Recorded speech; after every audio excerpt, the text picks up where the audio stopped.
Dear students, you are most welcome to the class today. Today we are going to study the further part of the lesson, Glimpse of the Past. Operations 1765 to 1835.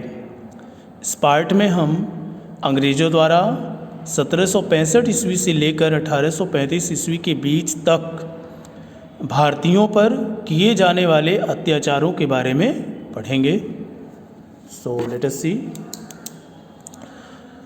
Operations अत्याचार या दमन 1765 to 1835. But the British continue to oppress Indians.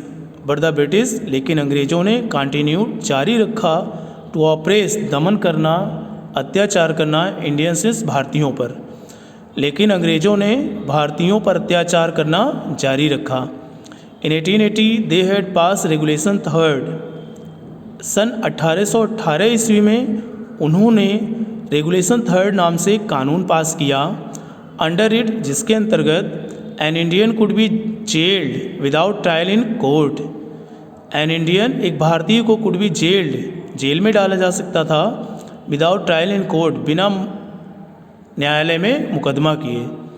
Under it an Indian could be gelled without trial in court. इसके अंतर्गत भारतीय को बिना न्यायालय में मुकदमा किए ही जेल में डाला जा सकता था. All the time British officers in India drew big salaries and also made fortunes in private business.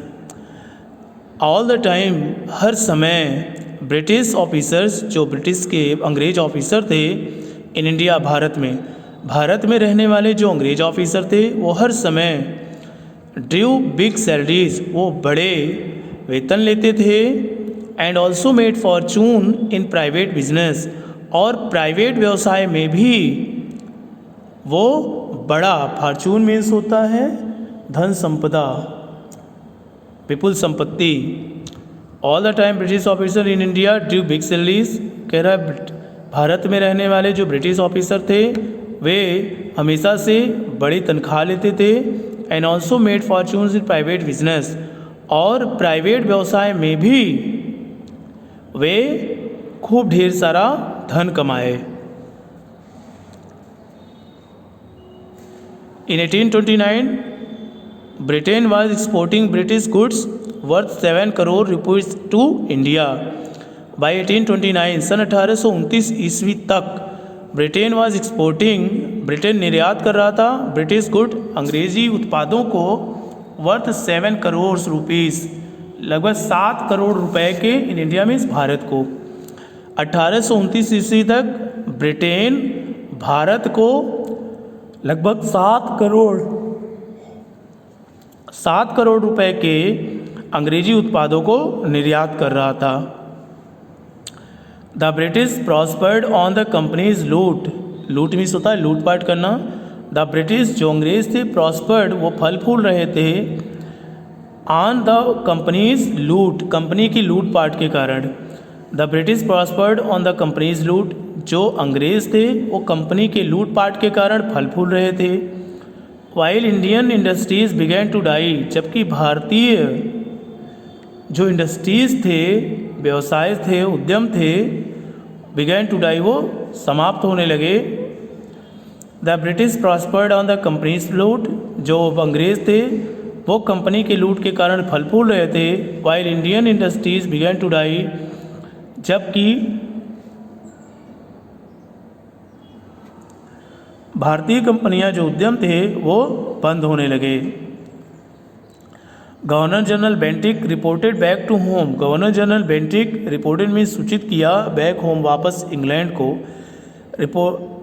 Governor general Bentinck ने वापस इंग्लैंड को यह सूचित किया कि the bones of cotton weavers are bleaching the plains of India. The bones of cotton weavers कपास की खेती करने वाले किसानों की जो हड्डियां हैं वो पूरे मैदानी भागों को सफ़ेद कर रही हैं. The bones of cotton weavers are bleaching the plains of India. कपास की खेती करने वाले किसानों की हड्डियों से जो मैदानी भाग हैं वो सफ़ेद हो रहे हैं. अर्थात कपास की खेती करने वाले जो किसान हैं उनकी हालत बहुत ख़राब है. वो निरंतर घाटे में जा रहे हैं और भुखमरी के कारण मर रहे हैं, बड़ी मात्रा में वो मर रहे हैं। डिससेटिस्फैक्शन 1835 to 56, अंग्रेज नीतियों के कारण भारतीयों में एक असंतोष की भावना आने लगी थी। डिससेटिस्फैक्शन 1835 to 56, सन 1835 से 1856 ईस्वी के बीच में अंग्रेजों की गलत नीतियों के कारण भारतीयों में कुछ असंतोष उत्पन्न होने लगे। Education in India was in Persian and Sanskrit, उस समय तत्कालीन भारत की जो शिक्षा पद्धति थी उसमें एजुकेशन इंडिया, भारत में जो शिक्षा थी was in Persian and Sanskrit, उसकी जो भाषा थी वो पारसी थी और संस्कृत थी। Means education in India was Persian in and Sanskrit, Bharat में शिक्षा पारसी और संस्कृत थी। उस समय भारत में जो शिक्षा थी वह पारसी शिक्षा दी जाती थी और संस्कृत की शिक्षा दी जाती थी। In 1835 English man named Macaulay suggested it change, सन 1835 ईस्वी में एक अंग्रेज, मैकाले नाम का एक अंग्रेज ने कुछ परिवर्तन के सुझाव दिए। उसने सुझाव दिया we should teach the native through the English language, we should teach, हमें शिक्षित करना चाहिए, द नेटिव माने यहाँ भारत में रहने वाले लोगों को, थ्रू द इंग्लिश लैंग्वेज, अंग्रेजी भाषा के माध्यम से, we should teach the native through the English language, हमें भारतीयों को अंग्रेजी भाषा के माध्यम से शिक्षित करना चाहिए।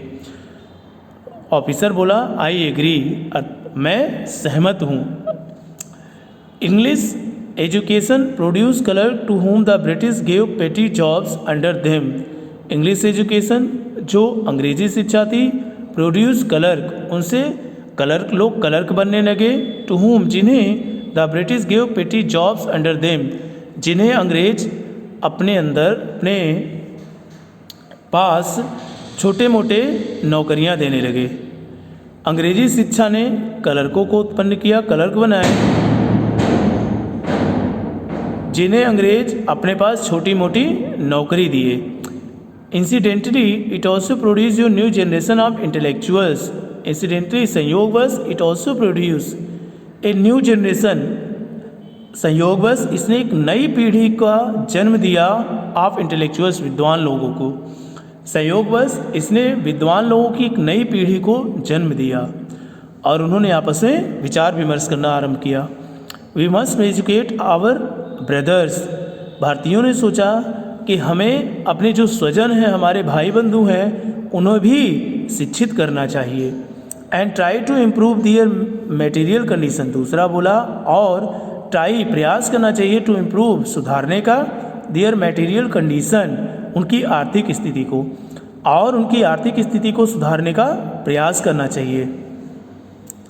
तीसरा बोला for that we must convey our grievance to the British parliament, for that, तीसरा बोला और हमें इसके लिए, अर्थात इस कार्य के लिए, we must convey our grievance, हमें इस शिकायत को पहुंचाना चाहिए, सूचित करना चाहिए तो ब्रिटिश पार्लियामेंट, ब्रिटिश संसद को, हमें इस कार्य के लिए अपनी शिकायत, अपनी बात ब्रिटिश संसद में कहना चाहिए।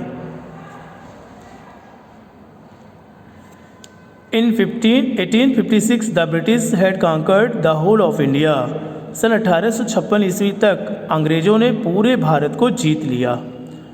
दे cared little about the needs of Indian, they cared, वो परवाह करते थे, लिटिल, बिल्कुल नहीं, about the needs of Indian, भारतीयों की आवश्यकताओं पर। They cared little about the needs of Indian, वे भारतीयों की आवश्यकताओं की बिल्कुल परवाह नहीं करते थे, जिसके कारण भारतीयों में और भी असंतोष उत्पन्न हुआ। वे एक दूसरे से विचार विमर्श करते थे।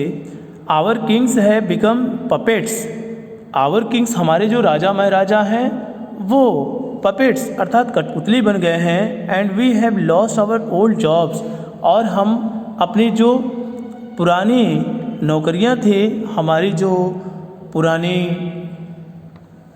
कार्य पद्धति थी वो हमने खो दिया है। Our kings have become puppets, हमारे जो राजा महाराजा हैं वो अब कठपुतली बन गए हैं। And we have lost our old jobs, और हम अपने पुराने कार्य को खो चुके हैं। एंड लैंड्स, और हमने अपने, दूसरा बोला, और हमने अपनी ज़मीन को भी खो दिया। They are converting our brothers, तीसरा बोला दे आर कन्वर्टिंग, कन्वर्ट माने होता परिवर्तित करना, यहाँ मतलब है धर्म परिवर्तन से। आवर ब्रदर्स, वे हमारे भाइयों को ईसाई में परिवर्तित कर रहे हैं। You only talk, do something to drive them out, और यह संतोष इतना बढ़ गया कि लोग यह विचार करने लगे और आपस में बात करने लगे कि यू ओनली टॉक, कि आप लोग केवल बातें करते हो, डू समथिंग, कुछ करो, टू ड्राइव देम आउट, उन्हें यहाँ से बाहर निकालने के लिए। यू ओनली टॉक, आप लोग केवल बातें करते हो, do something to drive them out, उन्हें बाहर निकालने के लिए कुछ बातें करो। अर्थात अंग्रेज़ों की गलत नीतियों और उनके दमन के कारण भारतीयों में इतना असंतोष फैल चुका था कि अब वे अपने अधिकारों के लिए बात उठाने लगे और अंग्रेज़ों को भारत से बाहर निकालने के बारे में विचार विमर्श करने लगे। सो आज के लिए बस इतना ही। I hope you understand this topic. Thank you.